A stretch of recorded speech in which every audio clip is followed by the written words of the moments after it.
네, 안녕하세요. 2023년 오늘 10월 26일 오프닝 벨 라이브 시작하겠습니다. 저는 염수관 이사고요. 제 옆에는 이제 김종효 의원님 나오고 계십니다. 네, 안녕하십니까.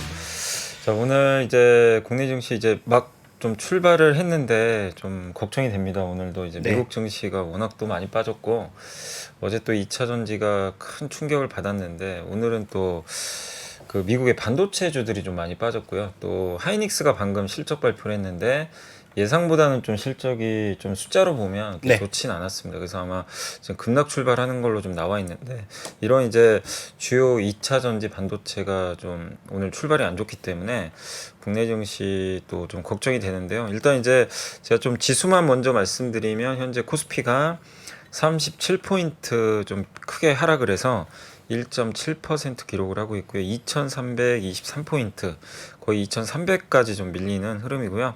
하락이 한 757개, 상승은 50개에 좀 그치는 상황이고 코스닥은 더 안 좋습니다. 오늘 21포인트 749포인트 기록하면서 2.73%나 급락을 하고 있습니다. 오늘 상승 종목이 82개, 하락이 1,400개일 정도로 뭐 거의 그냥 대다수 종목들이 다 급락하고 있다. 라고 좀 보시면 좋을 정도로 오늘 좀 오전 출발은 좀 부진한 것 같은데 오늘 한번 좀 시장 좀 출발 상황만 지금 너무 좀 안 좋은 것 같긴 한데요. 좀 어떤 출발 보이는지 한번 좀 보여주시면 좀 좋을 것 같습니다. 네. 자, 일단 시장의 출발에서 가장 핵심 포인트는 일단 선물 시장에서 새로운 저점을 또 깨고 있다라는 게 이제 가장 눈에 띄는 부분입니다. 네.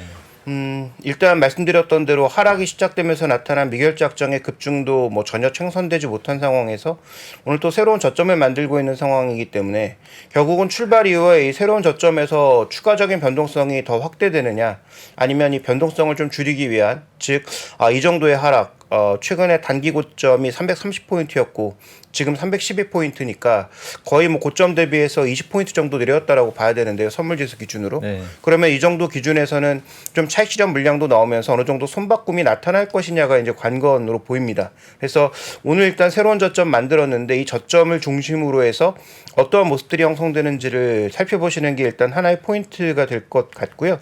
환율이 다시 조금씩 올라가면서 1350원대입니다. 그런데 아직까지 뭐 거시표 쪽에서 환율이 1350원 정도라면은 의미 있는 변곡점이라고 보긴 좀 어려운데 오늘 환율 쪽에서도 추가적인 변동성이 좀 확대될지 여부도 확인해 보실 필요가 있을 것 같습니다. 뭐 시간을 두고 좀 지켜봐야 될 일이라고 판단하고 있고요. 그 다음에 어저께 이제 시장에서 더 큰 충격을 받았던 것은 아무래도 뭐 2차 전지의 하락이 커지면서 나타난 흐름이라고 봐야 될 텐데 오늘도 일단 뭐 삼성전자, 포스코홀딩스, SK하이닉스, 삼성 SDI, 포스코 퓨처엠, LG화학까지 전반적으로 종목군들이 다 크게 하락하고 있는 모습을 나타내고 있습니다. 그래서 지금 이 거래대금 상위 종목 중에서도 오르고 있는 것은 뭐 인버스하고 지금 제주은행 정도를 제외한다면 뭐 오르는 종목이 거의 없을 정도로 낙폭이 큰데 다만 주목해 보실 것은 지금 전반적으로 거래가 다 급증하고 있다는 얘기죠. 자, 이게 매물의 증가인지 아니면 저가 매수의 증가인지에 대한 판단이 중요하고 아까 말씀드렸던 선물 시장의 움직임과 결부지어서 이런 부분들을 오늘 좀 살펴봐야 되지 않나라고 판단하고 있고요. 결국 거래가 증가하고 있다라는 것은 여기서 뭔가 에너지를 불어넣고 있다라는 것이기 때문에 오후장까지 꾸준하게 거래가 증가하면서 에너지를 발산하는 모습을 보여준다면 오늘 뭐 비록 새로운 저점을 만들었다고 하더라도 양봉으로 마감을 하느냐 그 다음에 뭔가 좀 반전의 기회로 마감을 하느냐가 중요한 관건이 될 것 같고요. 코스닥 시장 같은 경우에도 일단 시가총액 상위 종목군들과 그동안 비교적 견주했던 반도체 장비주를 중심으로 오늘은 좀 매물이 출회되고 있는 모습이고 개별 종목 중에서는 뭐 히림, 알테오젠 정도가 강세를 나타내고 있고요. 그다음에 흥구석유도 오늘 또 소폭의 강세를 나타내고 있습니다. 그래서 오늘 굉장히 좀 출발은 어쨌든 좋진 않죠. 그러니까 주도주들이 다 지금 급락하고 있어서 그러니까 사실 그동안 그래도 2차 전지의 좀 빈 공백을 반도체 특히 HBM 관련주들 한미반도체가 또 최근에 거의 6만 원까지 한번 갔었잖아요. 맞습니다. 그래서 좀 버텨줬는데 오늘은 이제 그마저도 좀 어려워지면서 좀 이제 반도체까지도 좀 하락을 하면서 증시가 어려운데 일단 말씀하신 대로 지금 이제 거래가 좀 나오고 있는데 지금 보니까 기관들이 좀 많이 사고 있네요. 지금 보니까 금융투자하고 연기금이 사는데 근데 오늘 좀 의외인 게 선물에서 외국인들이 아침부터 거의 4,800개야. 대량 지금 순매수하고 있잖아요. 네, 맞습니다. 그러니까 이런 부분들은 그동안 좀 매도가 많았잖아요. 그러니까 약간은 선물 포지션을 조금 이제 걷어들이면서 보통 선물 사면 프로그램 매수 들어오니까 기관이 사게 되는데 네네. 그렇게 좀 우리가 좀 해석을 해도 될까요? 약간? 이 해석은 뭐 두 예. 가지를 동시에 다 봐야 되는데 말씀하신 대로 그런 긍정적인 해석도 가능하지만 개인들의 어떤 반대 매매가 나오는 것을 뭐 기계적인 매수로 흡수하고 다시 또 물량을 받은 다음에 재차 매도로 네. 나올 수도 있는 거죠. 그래서 너무 이제 긍정적으로만 해석하기보다는 딱 팩트만 우리가 지금은 드라이하게 받아들이는 게 좋을 것 같습니다. 어쨌든 시장의 하락에 오늘 코스닥 시장에서도 외국인들이 400억 이상을 벌써 사고 있는 모습이에요. 네. 업종별로 봤을 때 일단 최근 낙폭이 깊었던 이 2차 전지 종목군들 사는 것으로 보이고요. 그 다음에 코스피 대금상에서 봤을 때도 전체적으로 300억 매도지만 철강호소 업종에 180억 매수가 유입되고 있거든요. 네. 이 포스코 매수라고 봐야 될 텐데 그러면 낙폭과된 2차 전지를 외국인들이 사고 있다를 긍정적으로 받아들이는 것도 우리가 뭐 가능하지만 그동안 이제 뭐 공매도라든지 이런 물량들을 청산하는 과정에서 또 이해해 볼 수 있거든요. 네. 어쨌든 매물량이 줄어든다라는 관점에서는 긍정적이지만 이게 또 다시 오후장이나 내일장에서 매물로 흘러나오면 상단을 또 막을 수 있는 부분이기 때문에 이게 진짜 포인트가 도는 것인지는 좀 더 확인이 필요하고 어쨌든 확실한 팩트는 오늘 외국인들의 아침 초반 매매는 그동안 많이 팔았거나 주가가 많이 빠졌던 2차 전지 종목군들에 대해서 일부 매수가 유입되고 있더라라는 팩트만 우리가 일단 네. 드라이하게 받아들이는 게 좋을 것 같습니다. 네, 잘 알겠습니다.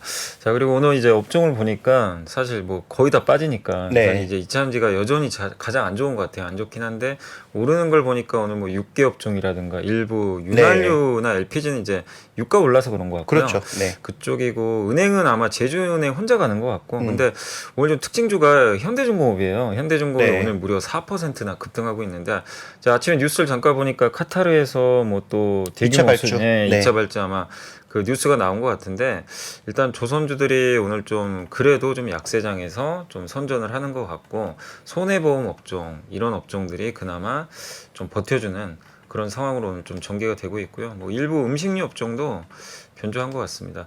그렇지만 이제 시장이 좀 반등하려면 결국 이제 2차 전지나 반도체가 좀 올라가 줘야 되는데 아직까지 그런 좀 움직임은 좀 나오지 못하고 있고 오늘 하락폭이 근데 코스피에서 좀 가장 큰 게 지금 뭐 하이브가 지금 7% 급락하고 있고 요새 또 엔터 쪽 보시면 뭐 아시겠지만 좀 안 좋은 뉴스들이 좀 많이 나오잖아요. 그렇죠. 어제도 보니까 이제 그 얼마 전에 뭐 이게 언론이 나왔던 거니까 이제 이성균 씨 외에도 어제 보니까 또 G드래곤, 네. G드래곤이 또 이제 뭐 마약 관련해서 좀 뉴스가 나오는데 이런 것들이 사실 올해 증시에서 또 가장 핫했던 게 엔터주인데, 그렇습니다. 네, 엔터주 주가에는 또 오늘 이제 이런 이슈들이 어떻게 보면 좀 엎친 데 또 덮친 격이 아닌가 이렇게 좀 보여지고 그 외에 오늘 보니까 뭐 삼성, SDI, SK 이노베이션 포스코 퓨처 다 2차 전지입니다. 2차 전지 섹터들이 좀 급락을 하고 있어서 좀 시장에 계속 좀 충격을 주고 있는데 특히 어제 2차 전지 얘기 조금만 더 해보면 LG엔솔 실적 때문이라고 저는 좀 봤거든요. 어제 네. 이제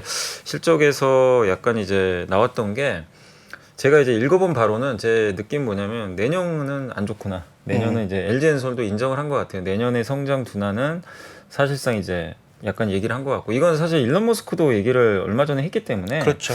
어느 정도 좀 인진하고 있었는데 그래도 LG엔솔이 또 직접적인 멘트가 나오다 보니까 시장이 좀 충격을 받았고요. 다만 25년도를 보면 또 그렇게 나빠 보이진 않아요. 왜냐하면 25년도에는 토요타에 이제 물량이 공급되기 또 시작을 하고 또 이번에 보니까 25년도에 4680 배터리라고 그러죠. 이게 이제 애리조나 공장이 원래 2170 배터리인데 이거를 이제 4680으로 오히려 변경을 해가지고 네. 예, 업그레이드 한다고 하더라고요. 그러니까 이 모멘텀이 24년은 우리가 기대할 게 좀 그렇게 많진 않은데 25년도를 보면 괜찮은데 근데 25년도를 반영하는 건 내년 하반기잖아요. 그렇죠. 내년 상반기까지는 이제 투자를 봤을 때 야 이거 별 볼 일 없네. 예, 내년 상반기까지는 보릿고개네. 이래서 아마 좀 약간 이제 또 실망 매물도 그러니까 내년에 대한 기대감을 좀 갖고 계시는 분들도 분명히 계셨을 텐데 근데 이제 그게 좀 2차 꺾인 게 전지, 아닌가. 2차 전지가 이제 아마 우리가 밸류에이션 할 때 상대적으로 밸류에이션 자체가 워낙 높다 보니까 네.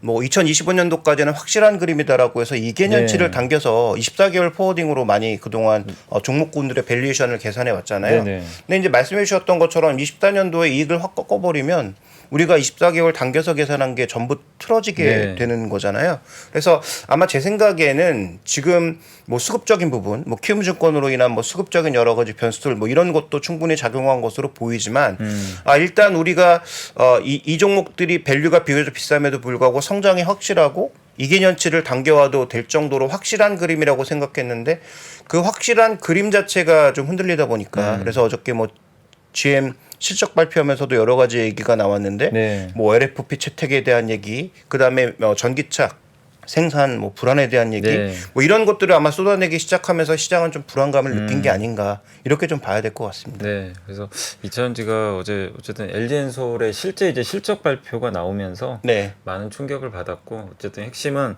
내년도에 대한 불확실성 이게 이제 어쨌든 투자들의 좀 그 걱정거리를 좀 안겨준 게 아닌가. 근데 네. 25년, 6년, 7년으로 갈수록 뭐 전기차가 많이 팔리는 건 사실 부정할 수 없는 사실이잖아요. 그렇죠. 성장 네. 자체는 분명히 하는데 그 속도가 좀 늦어지는 게, 그러니까 마치 얼마 전에 신재생 에너지주들이 좀 급락했던 것처럼 뭐 태양광 풍력 안 할 건 아니잖아요. 근데 이제 그 속도에 대한 문제, 이 부분이 주가에 반영이 되면서 이차전지가 일단은 오늘까지 좀 충격을 받지만, 근데 현재 충격을 좀 받고는 있지만 낙폭을 조금은 일부 좀 줄여는 가고 있는데 네. 이게 이제 플러스까지 반전될지는 한 번 더 좀 지켜보시면 좋겠고, 그 요즘에 이제 실적 시즌이 계속 이어지고 있잖아요. 그래서 어제도 이제 실적 발표한 기업들 보니까 삼성바이오로직스는 역시 그 어떤 애널리스트 분이 제목을 쓰신 것처럼 모범생이다. 네. 실적은 항상 좀 괜찮았던 것 같아요. 근데 이번에도 실적은 좀 기대치를 좀 상회하는 좋은 모습이 나왔고, 또 어제 보니까 삼성물산이 실적도 잘 나왔더라고요. 근데 주가는 참 안 가요. 여기 지주회사라 그런지 몰라도 삼성물산, 물론 이제 오늘 같은 날 보합이면 굉장히 강한 건데 사실 그동안 오른 것도 없거든요. 그렇죠. 그래서 오늘 사실 좀 실적에 비해서는 주가는 크게 움직이질 좀 않는 것 같고, 그리고 LG 디스플레이도 제가 이렇게 뭐 방송이나 이런 거 하면서 보면은 많이들 물어보시더라고요. LED 디스플레이 뭐 투자하신 개인분들도 워낙 많으시니까. 근데 어제는 주가 또 올랐는데 오늘은 좀 어때요? 어제 실적을 보니까 그게 좋은 실적은 아닌데 4분기 흑자 전환 얘기를 좀 했던 것 같더라고요. 네. 근데 그래서 어제 좀 올라간 것 같은데 오늘 또 좀 빠지고 있네요. 오늘은. 네, 그렇습니다. 그래서 일단 IT 종목군들이 오늘 전반적으로 또 조정받다 보니까 네. 아마도 뭐 그런 비슷한 흐름이 있었던 것 같은데, 그러니까 아이폰 지금 둘러싸고도 지금 여러 가지 이슈들이 지금 뭐 계속 부각되고 있는 상황이에요. 그래서 중국 쪽에 약간 성장이 꺾였다? 그런데 이제 중국 쪽에서 여러 가지 부품 수급 문제였기 때문에 네. 이거 풀리면 많이 팔릴 거다 이런 얘기했지만, 또 최근에 들려오는 뉴스는 중국 당국에서 지금 폭스콘을 직접 때리고 있는 그런 모습이 내년 이런 대만 선거와 관련이 있다. 네. 그래서 지금 선거에 나오려고 하는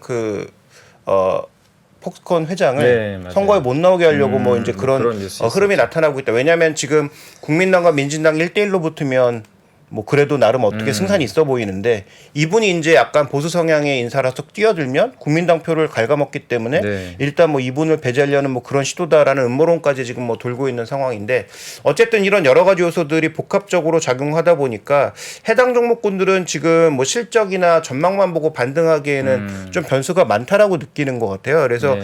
뭐 LG노텍도 그렇고 LG 디스플레이도 그렇고 아이폰 영역에 속해 있는 종목군들은 확실하게 아이폰이 판매가 다시 급증하고 있다라는 것을 확인해주기 이전까지는 좀 이런 등락을 거듭하지 않을까 이렇게 네. 봐야 될 것 같습니다. 그래서 LED 디스플레이가 좀 오늘은 좀 주가가 다시 안 좋은데, 근데 저도 이제 아침에 좀 보고서를 몇 개 읽어봤는데 네.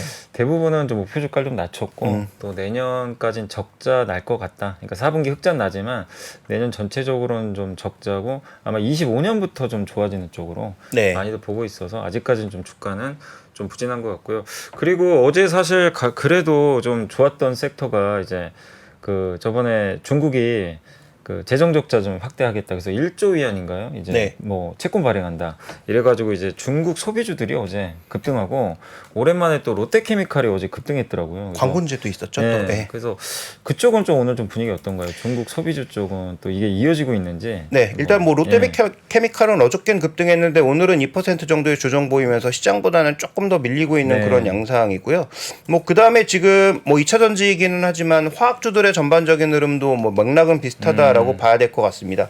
뭐 아모레퍼시픽을 포함한 이런 종목군들의 흐름은 오늘도 비교적 견조하게 좀 버티고 있는. 플러스나네요. 네, 아모레지도 그렇고 지금 화장품 쪽의 전반적인 흐름은 그래도 조금 버티려는 시도가 나타나고 있다. 이렇게 봐야 될 것 같은데 그동안 뭐 코스메카 코리아라든지 뭐 이런 종목군들이 뭐 시장과 상관없이 굉장히 견조하게 예, 강하게 움직였었는데 이런 대형주들은 뭐 아시는 것처럼 뭐 실적 부담이라든지 중국 부담 때문에 움직이지 못했었잖아요. 네네. 그런데 이제 아무래도 이제 광군제 기대감도 있고 실제로 광군제 초반 매출이 잘 나온다는 얘기도 있고 말씀해 주셨다시피 뭐 추가적인 재정 투입 이런 얘기가 나오다 보니까 워낙 그동안 움직이지 못했던 이쪽 종목군들이 일정 부분의 흐름은 나타나고 있는 것 같은데 이게 뭐 전반적으로 움직인다라기보다는 아무래도 이제 화장품 쪽에 조금 더 집중되는 그런 모습이 아닌가라고 보여지고요.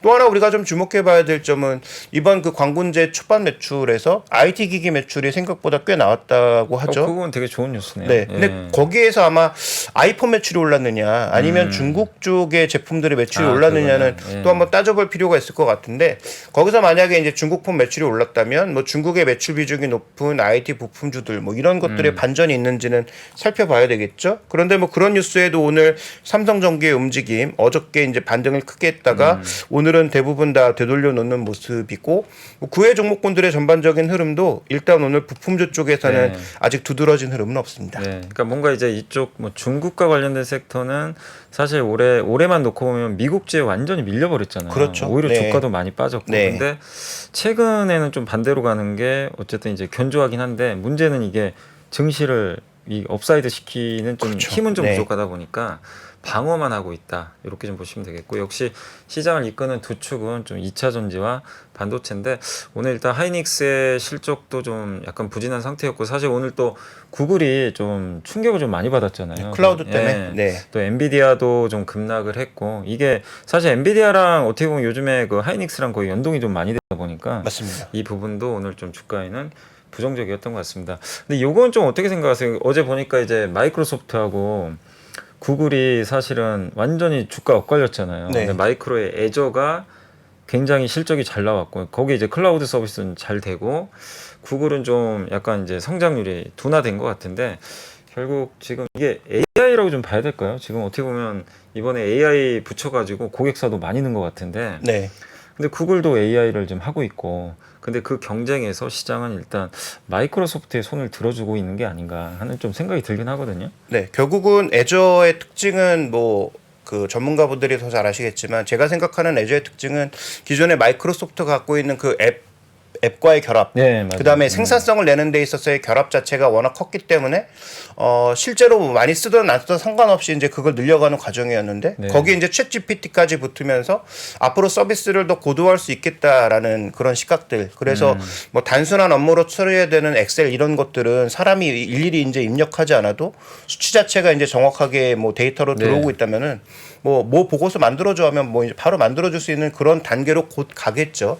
그러다 보니까 이제 이쪽에 뭔가 크게 이제 무게를 둔 것이고 구글의 바드 같은 경우에는 뭐 능력치 기준에서 큰 차이가 난다라기보다는 구글 서비스는 지금 이렇게 뭔가 생산성과 연결될 수 있는 부분보다는 개인의 생활이라든지 뭐 쇼핑이라든지 검색이라든지 이런 쪽에 좀 더 연동되어 있잖아요. B2C 개념이네요. 그렇죠. 그럼 약간 광고 쪽과 붙어야 되는 건데 지금 뭐 아시다시피 전반적인 광고 상황이 좋은 것도 아니고 또 최근에 그 미국의 30개 주 이상이 지금 인스타 전부 때리기 하고 있잖아요.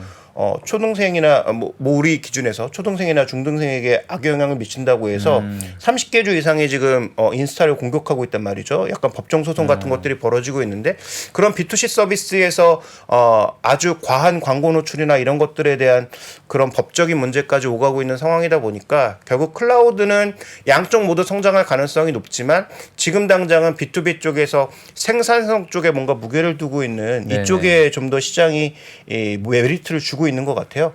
다만 큰 그림에서 보면 뭐 둘 다 다르지 않을 것 같다.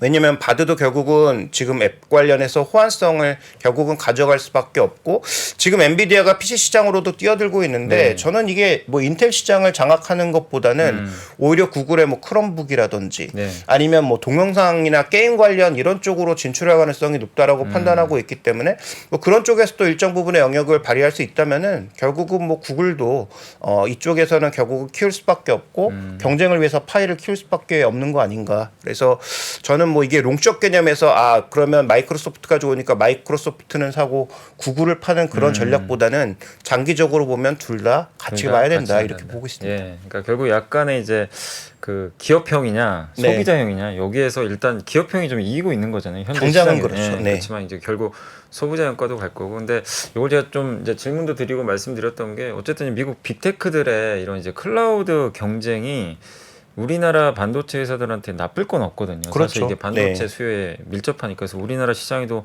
엄청난 영향을 주거든요. 오늘도 사실 구글이 폭락을 해서 나스닥이 급락을 하니까 바로 우리나라 시장이 타격을 받아버리거든요. 그래서 앞으로도 계속 좀 빅테크들 실적을 좀 잘 체크하시면 좋겠고, 오늘 이제 저녁엔 또 그 아마존 실적 발표했는데 아마존도 클라우드 대표 회사 아닙니까? 세계 1등. 그렇습니다. 네. 이제 여기가 과연 또 어떤 실적을 내줄지 좀 잘 나왔으면 좋겠는데, 어쨌든 이제 아마존의 이 AWS라 그러죠. 아마존 웹 서비스에 대한 어떤 성장률, 이 부분에 한번 또 주목을 해보시면 좀 좋을 것 같습니다.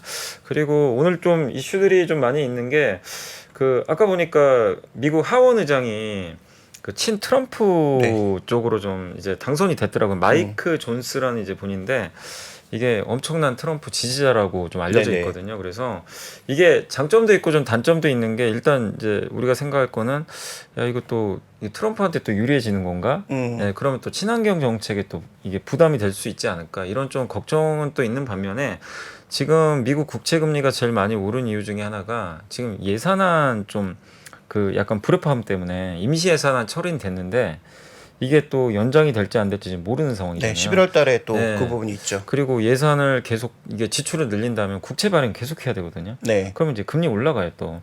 근데 이 사람이 이제 당선이 됨으로 인해서 금리가 오히려 좀 안정화되지 않을까. 합의 가능성도 좀 높아졌잖아요. 어떻게 보면. 네네. 그래서 그런 부분에 좀 장단점은 있는 것 같은데, 일단 이제 뭐 그게 우리나라 시장에 뭐 당장 영향을 주는 건 아닌데, 결국 우리가 11월 17일이잖아요. 네. 그때까지는 좀 시간은 남아 있는데, 그래도 일단 이거는 불확실성 하나는 좀 해소됐다고 좀 봐야 될까요? 일단 뭐 정치적인 불확실성 계속 의장 없이 가는 것 자체가 불확실성이잖아요. 그죠. 그래서 어쨌든 어떤 성향이든 뭐 미국의 국회의장이 하원 국회의장이 아무리 뭐 친트럼프 성향이고 뭐 자신의 개인적인 성향이 있다고 하더라도 미국의 국위까지 헤쳐가면서 자신의 어떤 정치적 입장을 강조할 가능성은 낮다고 봐야 되겠죠. 네. 그래서 자리가 사람을 만든다고 뭐 물론 뭐 그렇지 않을 수도 있겠습니다만 어쨌든 저는 불확실성은 뭐 그런 정치적 불확실성은 제거됐다라고 보고 있고요. 다만 뭐 협상 과정에서 어떤 일들이 나타날 것인지는 뭐 속단하기는 어렵다. 왜냐하면 지금 바이든 입장에서는 굉장히 골치가 아픈 게 중국도 잡아야 되겠고 네네. 그다음에 이스라엘도 좀 도와줘야 되겠고 그다음에 우크라이나 예산도 통과시켜야 되는 그런 상황이다 보니까 발행할 채권은 아직 엄청나게 많은데 네네. 자 이거를 이제 공화당과 어떻게 협상해서 하원에서 끌어낼 것인가가 결국은 관건이기 때문에 정말로 이제 친트럼프가 아니라 트럼프와 뭐 협상을 해서 그런 어떤 협상을 이끌어 나가는 수준으로 간다면은 뭐 이것도 협상이 쉽지는 않겠죠. 다만 어쨌든 저는 뭐 불확실성이 일정 부분은 해소됐다라고 보고 있고 그다음에 어떤 식으로든 내년 예산을 협의해서 출발하는 모습을 보인다면은 그와 관련된 부담감은 덜어냈다라고 네. 봐야 되겠죠. 네. 그래서 일단 이제 정치적인 이벤트들도 우리가 좀 계속 체크를 안 할 수가 없는 상황이니까요. 그래서 이 국채 금리에 앞으로 어떤 영향을 줄지 한번 지켜보시면 좋겠습니다.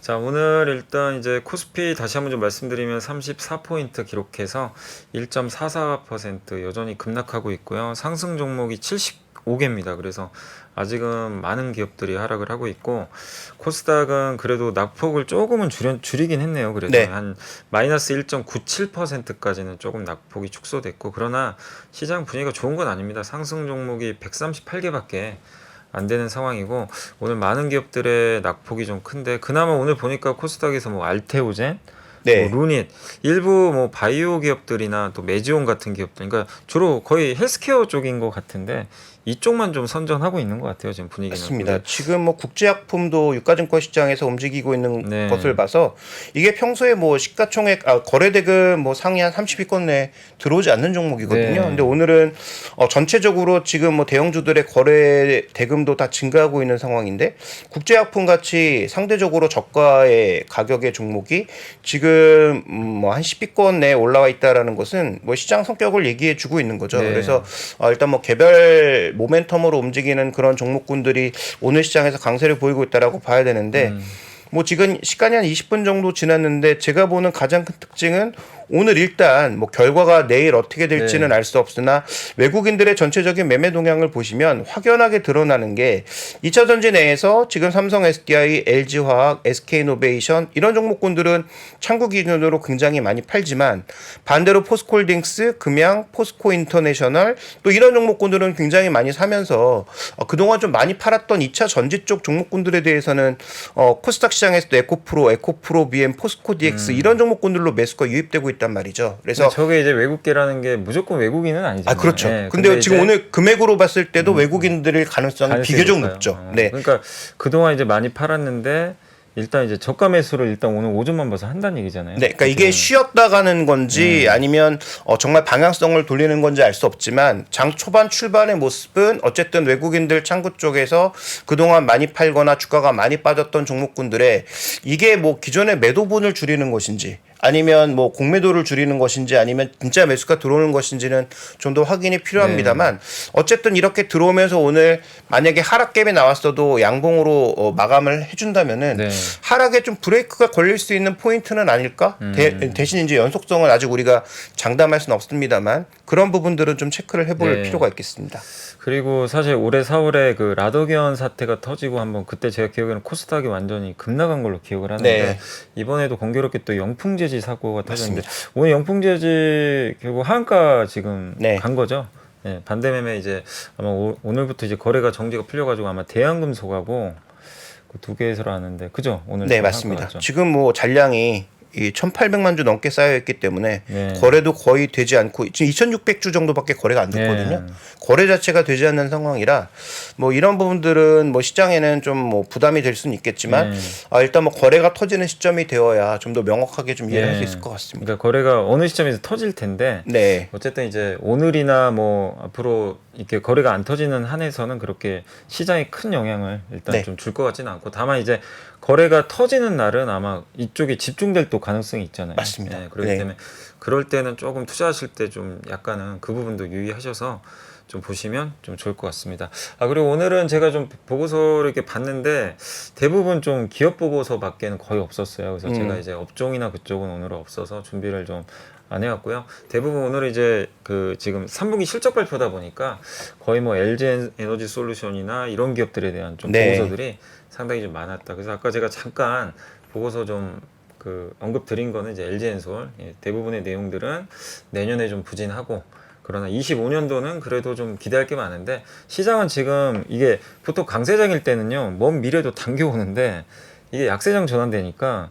지금 그 25년 6년보다는 당장을 또 이렇게 다음 또, 분기 다음 분기에 고민하겠죠. 네. 그래서 그 부분에 대해서 시장이 좀 우려를 하고 있어서 2차전지가 좀 약간은 부진하다 이렇게 보시면 좀 좋을 것 같고 그래도 약간 이제 이건 뭐 2차전지나 이런 쪽이 좀 약간 긍정적일 수 있는 거는 아까 뉴스 보니까 포드가 이제 노조랑 합의가 거의 임박했다라는 네네. 뉴스가 하나 나오긴 했더라고요. 물론 이제 합의가 된 건 아니에요. 근데 이제 임박했다는 뉴스가 나왔고 그 다음에 오늘 포드나 GM은 또 주가 올랐더라고요. 네. 약세장에서. 근데 그런 걸 보면 이 파업 이슈가 조금 이제 완화될 가능성이 약간 시장은 또 보고 있는 것 같은데 그래도 그게 좀 합의가 되면 네. 일단 좀 긍정적으로 봐야 되겠죠. 그렇죠. 일단 이들이 파업하면서 그러니까 그들이 이제 전망을 깎아서 내년도에 덜 만들겠다라고 하는 것도 문제지만 지금 당장 파업하고 있는 것도 부담이었잖아요. 그래요.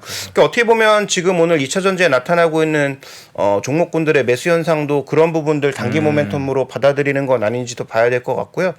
그다음에 오늘 또 현대차 실적 발표하잖아요. 오늘 많죠. 오늘 현대차 뭐 삼성 SDI 있는 네. 것 같은데 근데 이제 현대차에 대해서 오늘 외국계 창구 기준으로는 좀 매물량이 많이 나타나고 있고 지금 온수장비 업종에 대해서도 한 200억 가량의 매도가 나타나고 있는 상황임을 본다면은 일단 현대차 실적 발표하고 나서 외국인들이 최근에는 현대차 기아차에 대해서 그래도 비교적 긍정적 네, 맞아요. 모습이었는데 네. 과연 오늘 어떤 반응을 보일 것인가도 잘 살펴보실 네. 필요가 있겠고 숫자도 중요하지만 어떤 전망을 하고 있는지 그다음에 지금 어떤 생각 지금 뭐 포드나 GM이라고 하는 세계 최고의 회사들 쪽에서 전기차에 대해서 좀 약간 뭔가 비중을 낮추는 그런 모습인 네. 것 같은데 현대기아는 과연 어떤 모습을 보여주는지도 확인해 보실 필요가 있을 것 같습니다. 네. 자, 저희가 이제 오전 좀 빠르게 한번 또 정리를 해봤고요. 예, 시장이 처음 안 좋아서 좀 걱정은 됩니다. 근데 빨리 좀 이 급락장이 좀 마무리됐으면 좋겠는데 네. 이게 우리나라가 좀 좋아질 만하면 또 미국이 안 도와주고 그러니까요. 예, 참 네. 어려운 흐름입니다. 자, 잠시만 저희가 좀 광고 보고 와서 이제 마지막으로 한번 더 정리하고 마감을 하도록 하겠습니다. 잠시 후에 뵙겠습니다.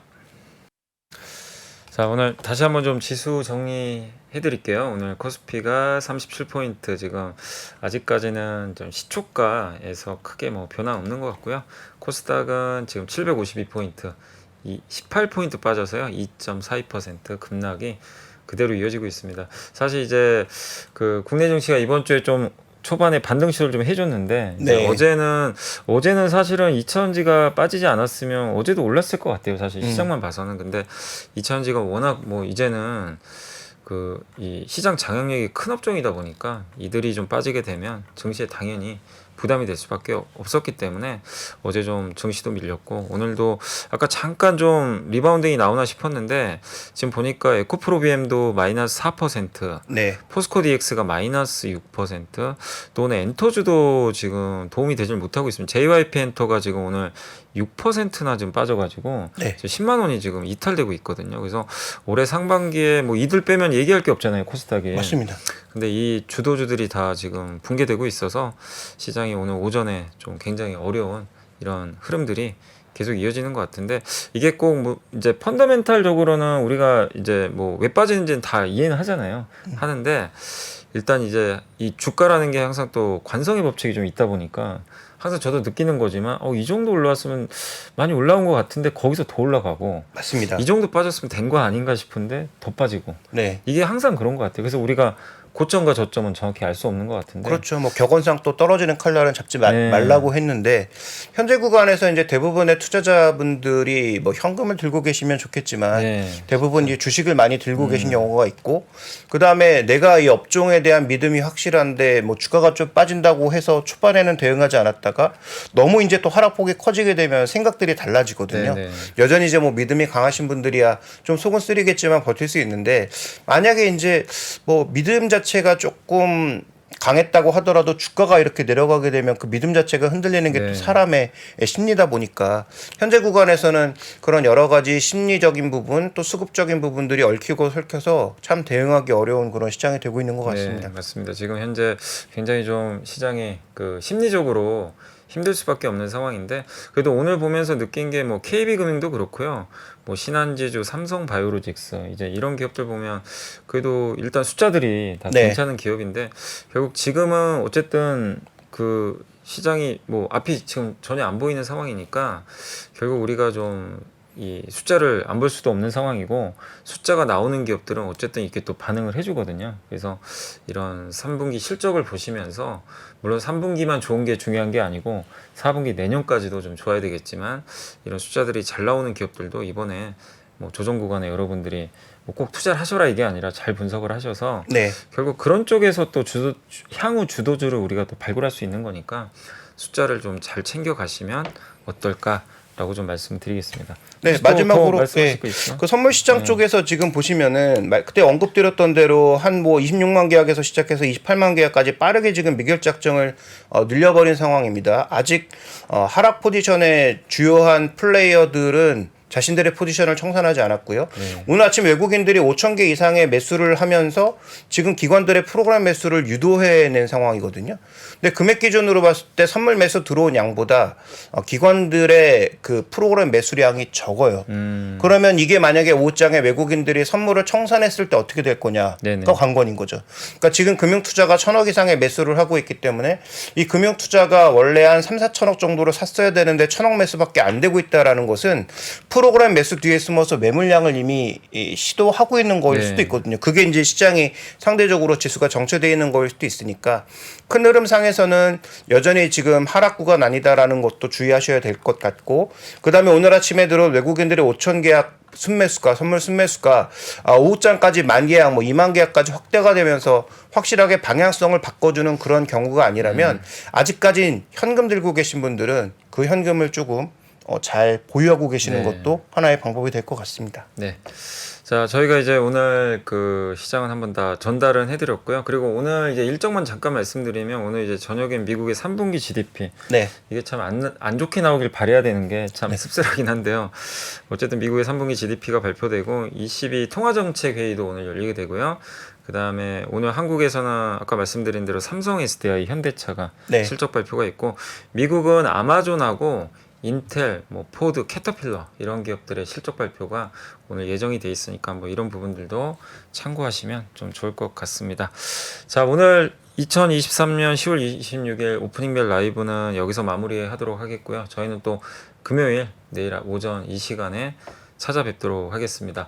어쨌든 지금 굉장히 좀 어렵고 혼란스럽고 좀 이렇게 주식시장 떠나고 싶은 분들이 많으실 것 같지만 이럴 때일수록 멘탈 좀 잘 잡으시고 뭐 저도 항상 느끼는 거지만 급락장 뒤에는 항상 또 급등장 오게 되고요. 네. 또 급등 후에는 또 급락이 항상 오는 게 시장의 섭리니까 영원한 건 절대 없습니다. 그래서 여러분들이 잘 이번 또 조정장도 그 이겨내주시길 좀 당부드리면서 저희는 좀 물러가도록 하겠습니다. 저희는 내일 오전에 다시 뵙겠습니다. 감사합니다. 감사합니다. 복잡하고 어렵게 느껴지는 재무제표와 용어들. 친절한 투자 멘토 사경인 마스터가 매주 새로운 콘텐츠로 알기 쉽게 설명해드립니다. 재무제표 분석과 포트폴리오 구성, 뭐 양대 재무제표라고 그러면 대차대조표랑 손익계산서가 있거든요. 매수 매도 방법, 이때 사는 게 좋겠네. 이렇게 사면 좋겠다. 근데 이렇게 살려면 뭘 해야 되냐면요. 나머지 3분의 1은 놔둬봅니다. 어디까지 가는지. 실전 투자 팁까지 알려드립니다. 오직 3프로 멤버십에서만 만나실 수 있습니다.